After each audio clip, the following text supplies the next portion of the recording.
Perjanjian Baru, Matius 1 ayat 1 hingga 25. Inilah daftar nenek moyang Yesus Kristus, keturunan Daud, keturunan Abraham.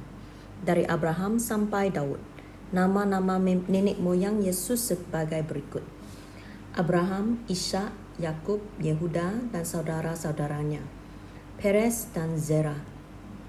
Ibu mereka bernama Tamar, Hezron, Ram, Aminadab, Nahason, Salmon, Boaz. Ibunya adalah Rahab. Obed, ibunya ialah Ruth, Isai dan Raja Daud. Dari Daud sampai pada masa bangsa Israel dibuang ke Babel, tercatat nama-nama berikut ini. Salomo, ibunya adalah bekas isteri Uria. Rehabiam, Abia, Asa, Yosafat, Yoram, Uzia, Yotam, Ahaz, Hizkia, Manasye, Amon, Yosaya, Yekonia dan saudara-saudaranya. Dari masa bangsa Israel dibuang ke Babel sampai kelahiran Yesus, tercatat nama-nama berikut ini: Yekonia, Sietel, Zerubabel, Abihud, Elyakim, Azor, Zadok, Akim, Eliud, Eliezer, Matan, Yakub, Yusuf suami Maria. Dan dari Maria itulah lahir Yesus yang disebut Kristus. Jadi dari Abraham sampai Daud semuanya ada 14 generasi. Dari Daud sampai masa bangsa Israel dibuang ke Babel ada 14 generasi juga.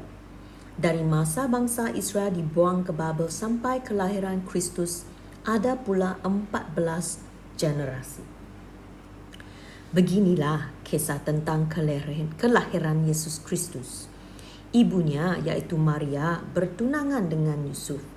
Tetapi sebelum mereka menikah, ternyata Maria sudah mengandung.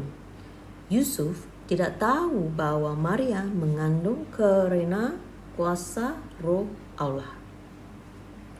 Yusuf, tunangannya itu, adalah seorang yang selalu mentaati hukum agama.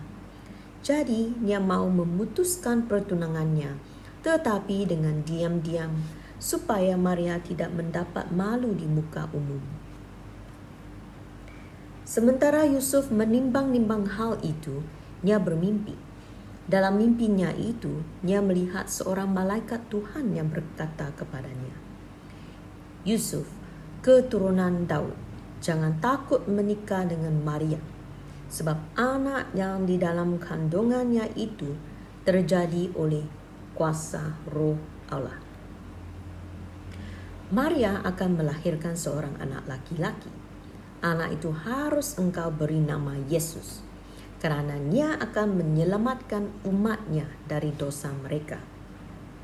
Semuanya itu terjadi demikian supaya terlaksana apa yang dikatakan Tuhan melalui nabinya, yaitu seorang perawan akan mengandung dan melahirkan seorang anak laki-laki. Anak itu akan dinamakan Immanuel. Immanuel adalah kata Ibrani yang berarti Allah ada bersama kita. Sesudah Yusuf bangun, dia melakukan apa yang dikatakan malaikat Tuhan itu kepadanya. Dia menikah dengan Maria. Tetapi selama Maria belum melahirkan anaknya itu, Yusuf tidak bercampur dengan Maria. Dan sesudah anak itu lahir, Yusuf menamakannya Yesus.